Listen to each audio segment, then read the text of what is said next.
Have you ever painted with watercolors, only to find, for some unknown reason, that the colors appear dirty and muted?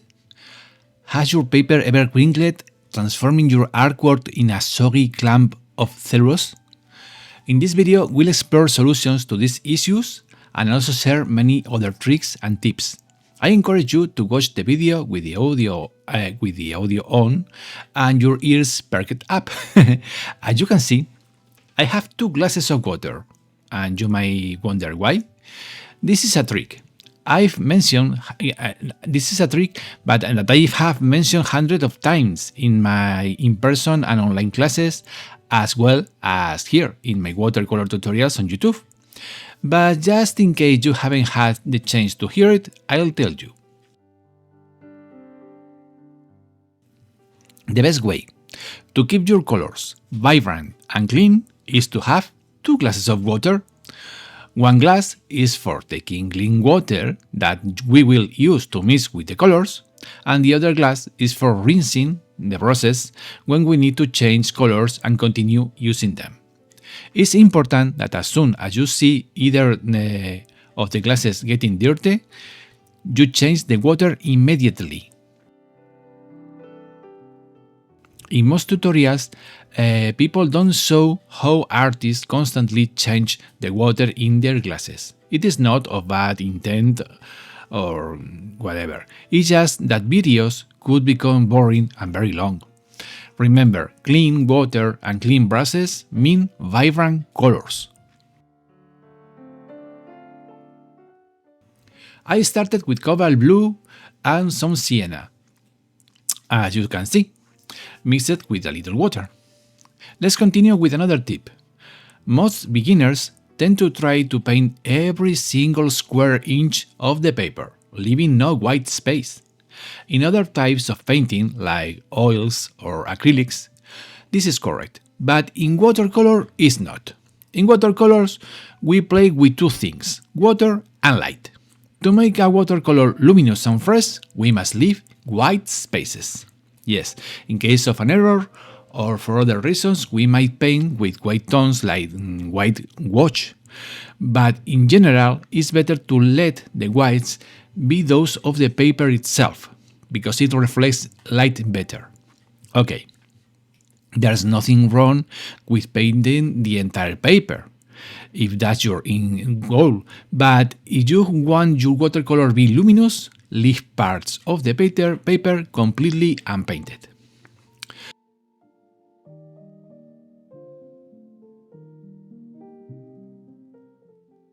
Okay, another difficulty we all encounter when starting to paint with watercolors is the paper. The paper is the very essence of your watercolors. You could potentially paint a good watercolor with cheap pigments on a high-quality heavy watercolor paper. However, you have the best and most expensive pigments, the best brushes from the most famous brand, and try to paint something good on cheap thin paper, like copy paper, and you could achieve anything. Watercolor paper is manufactured in many ways, but all are characterized by the ability to absorb more water than normal paper. Remember, watercolors are called that because we use water, and water is difficult to control. You don't have to take my word for it. Ask an engineer who makes water dams and channels, or even a plumber. They will tell you the same thing. Water is very difficult to control completely. And when we are starting out in watercolors, that will always be our biggest difficulty. This has a lot to do with what we are saying about paper, because a thin, low-quality paper will wrinkle. It might even disintegrate completely. It's sure.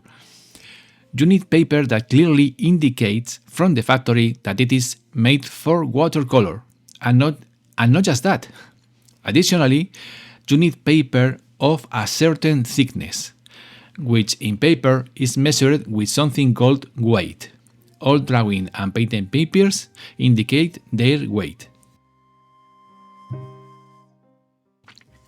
In watercolor, the minimum weight you could work well with could be 250 grams, but it's better from 300 grams. This type of paper will not wrinkle, or at least not much. Then there's another fundamental thing you should keep in mind when buying paper, and is its texture. It can be very smooth, which is used especially in illustration or portraits, painting of people, etc. And then there's rough paper, which comes in various degrees of roughness. In this video, the paper is very rough, as you can see, and is very suitable for landscapes of all kinds and any subject that requires good texture.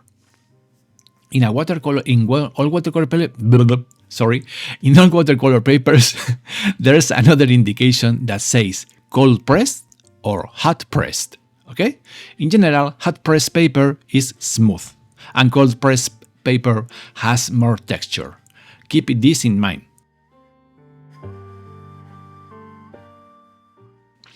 One of the most recurrent questions beginners ask is, can I paint a watercolor on copy paper? The sad answer is always the same. No, you can't. Copy paper is very thin and is going to wrinkle no matter what. It doesn't matter if you fix it with tape or whatever you do, it's going to get damaged because water is water.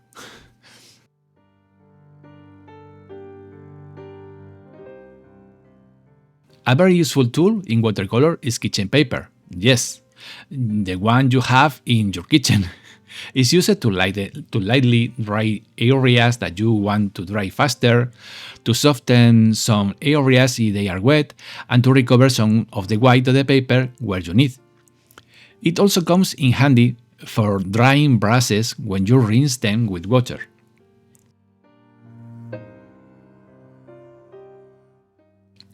You don't need too much water on your brushes, okay? And because of that, brushes are another big issue in watercolor, because their shape and the material they are made from are fundamental. Unfortunately, except with the most expensive brands, manufacturers often indicate that a brush is suitable for watercolor when you go to use it, and it is not. But in general, a watercolor brush should be absorbent, so that when you dip in water, it doesn't drip excessively, or ideally doesn't drip at all. Kolinsky type brushes are fantastic but very expensive. Then the shape of a good flat brush will help you with smooth areas and gradients, and a round brush with a pointed tip can help you paint textures and details.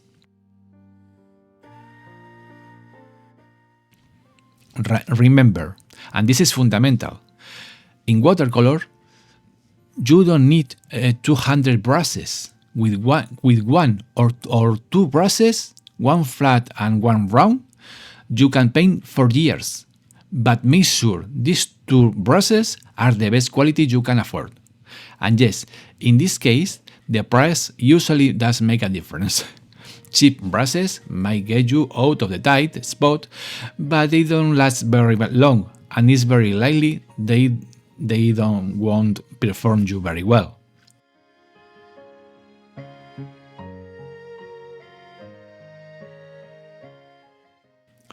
The brush you see me using in this video, which is flat, is called hack, and it is a Japanese invention. They come in various sizes and take a bit to master. However, they are not excessively expensive and last for years and years, and you can find them in any art supply store, online stores, etc. The other brushes are of the brand Skoda, which is very trustworthy and of high quality. Don't think that I am that advertising. Nobody pays me to recommend these brushes to you. I mentioned them as a starting point for you to find the ones that suit you best, okay?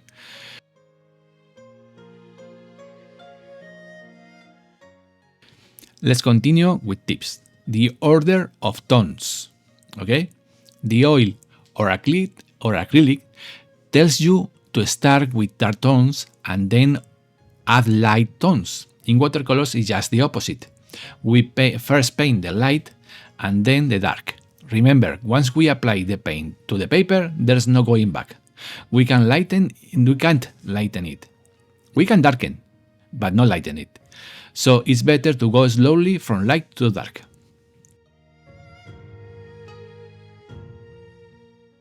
However, it is not a written law.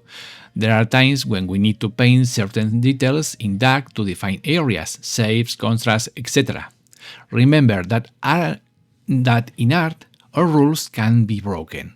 It doesn't always turn out well to break them, but that doesn't mean you should paint as if you were chained with rules and regulations.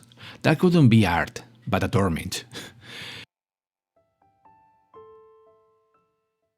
Sure. Next trick, contrasts. For a watercolor, and indeed any work of art, to be interesting, there must be some contrast. It's not necessary for the entire paint to be full of contrast, but there should be in the area of greatest interest. However, you want to highlight the most. Contrasts are achieved by placing light tones next to dark tones, soft textures alongside straight and sharp textures, natural things alongside artificial ones. I think you're getting what I mean by contrast.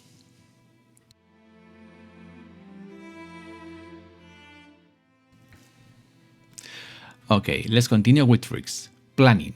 No, I don't mean making a script or a plan of attack, but rather before you put the brush on the paper, you should have thought exactly what you are going to do in that place afterwards. In other words, when I paint the branches of the tree, I do not paint them with a continuous line. I leave white spaces because I know that later I will paint the leaves in that space. That is called planning, and it will save you a lot of headaches. Okay? There are many artists who use masking fluid, which is a kind of plastic that is applied on the paper with a brush on the areas we want to remain white or unpainted. Then, when we finish the painting, they remove the rubber and the underneath the paper has kept the white perfectly. That is planning, anticipating what will happen next and what you will need to be done in one way or another to help you in the next step and not the opposite.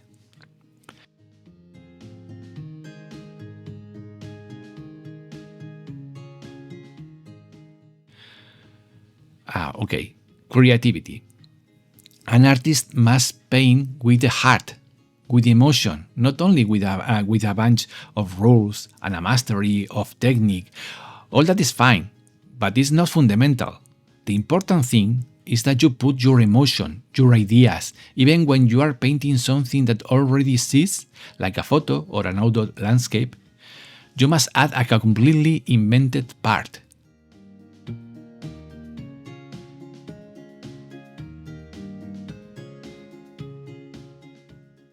That makes sense, and that has emotion. That is art, creating new things. If we limit ourselves to mastering a technique and making it perfect, we become craftsmen, but not artists.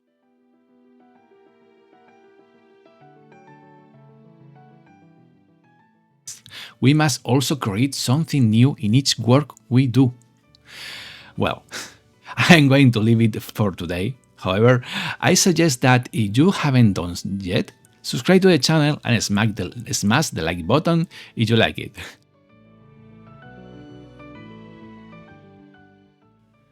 I think there were a lot of tricks and tips. I have more, and I'll tell you more in the next videos of watercolor if you wish. I think I have not uploaded too much videos on watercolors in this channel. I have another channel. The main channel is in Spanish, as you know. It is Arte Vivo y Divertido. Link is below in the description of this video.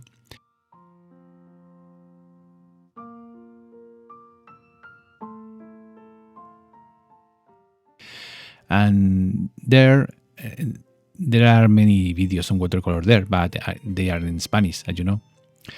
But if you wish, I upload videos in English in this channel on this theme on watercolor. Please tell me in the comment slides, okay?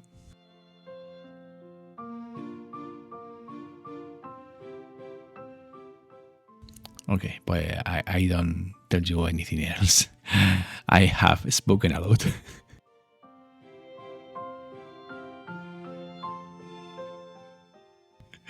I'll see you next week. I hope you be very happy. Paint a lot, draw a lot, and I'll see you next week. Bye.